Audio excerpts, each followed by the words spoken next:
certain objections like, I need to think about it, I need to talk to my spouse, I'm not interested, how much effort do you throw that way? Or do you just I try to mitigate them right up front with either TMI or not enough information, and making sure that I have the right equilibrium on that. And I do verbal check-ins throughout the process to make sure I don't proceed to the rates unless I know they have a pen handy and I feel like their checkbook is already out.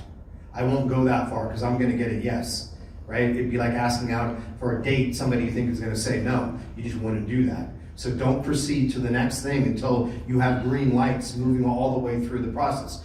I like the 7 habits because you can have little check-ins at each one, like, hey, I've been really clear here. Okay, do you get what we do? Okay, do we ask all the health questions? Okay, do you have that pen handy? And they're just like little demarcations about the process. The one issue, if you're hearing, I need to think about it, I see it in writing, guys, you need to reevaluate your approach. Something is drastically wrong. They should not have to do that. If they're engaged with you, it's not that complicated. What we're offering, you're either giving them too many choices or not enough information to make a buying decision and value right there. And then lastly, the only one that I ever really connect to is the spouse, because I think it can be legit, but I want to make sure it really is legit. So it's like, okay, when is she going to be home? Do you guys always make decisions together? You know, is that part of the process you guys have agreed on? I totally respect that. My wife and I do the same thing. What's a good time for us to talk later tonight when she gets home? And commit to it. Is she going to be the then I do the Columbo approach. Oh, by the way, is she going to be the beneficiary in this? Does she know about this? Oh, she does. Oh, okay, right. And I create the value about the spot getting it. She's going to buy it. If it's a smokescreen, I'm going to call it out right there. Got to do that. I mean, what I usually do with objections like that is I don't really hear them. I just don't. I have a set thing that I say every single time. And if a client says I got to talk to my wife, or let me think about this, or I want to shop around, what I usually say to them is I always agree with them. It's exactly what I want you to do. It's very important to speak to your wife. But let me make one suggestion to you. And this is not a creative way for me to make a sale. Sale's not made to be paid for the policy. That's certainly not happening today.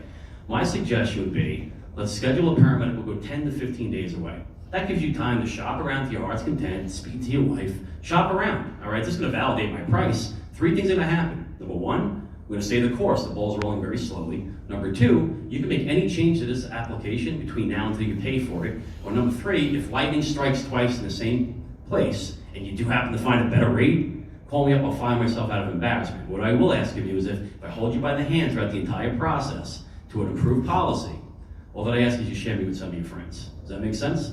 Guy says yes, then I go, do you require middle initial in your name? And I assume the sale right through there. And I'll tell you, about probably 7 out of 10 times with that objection, I'll write the policy.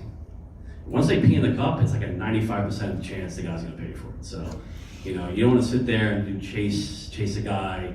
I mean, you get to the guy at that point, yes, gives you all the information. And a lot of time I do that with the double too. The double's already locked up too. So that's all I do. Pre-qualify, okay? Objections you can think of being the criteria for buying. You need to establish what they are in your sales call and overcome them before you ask for the close. And then notice, all these guys here, what do? They have a hell of a lot of people to talk to, all right? So they can easily let these people go and give them the ultimatum and get an outcome, yes or no, on that first call. So it goes back to having enough people to talk to, seeing the people, as opposed to holding on to each lead like it's gold. And there's always something you can get out of it. Sometimes you gotta let it go. And it's easier to do that when you have people to constantly see. Yeah, I know Todd's, I think his numbers vary from mine slightly, but I like to think of it this way, a third. So a third will buy from anybody. Don't care who you are, you fog them here, and you can quote a policy, they'll buy from you, just because they want to check off the list.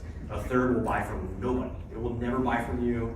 They will constantly check out websites. They will get, paralysis by analysis, right? It's that middle third that needs a little bit of effort, right? So that's the middle third that we really need to focus on.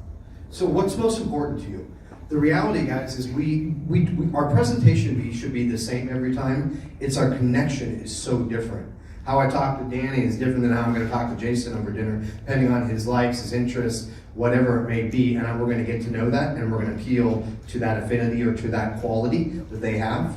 and we make sure our tone, our language, our words all match that up, and they feel like they're buying from somebody they trust. Most important. But it's like, guys, we all are so worried about price. Why the hell isn't Kmart and the dollar store more packed all the time? Do people buy the lowest price?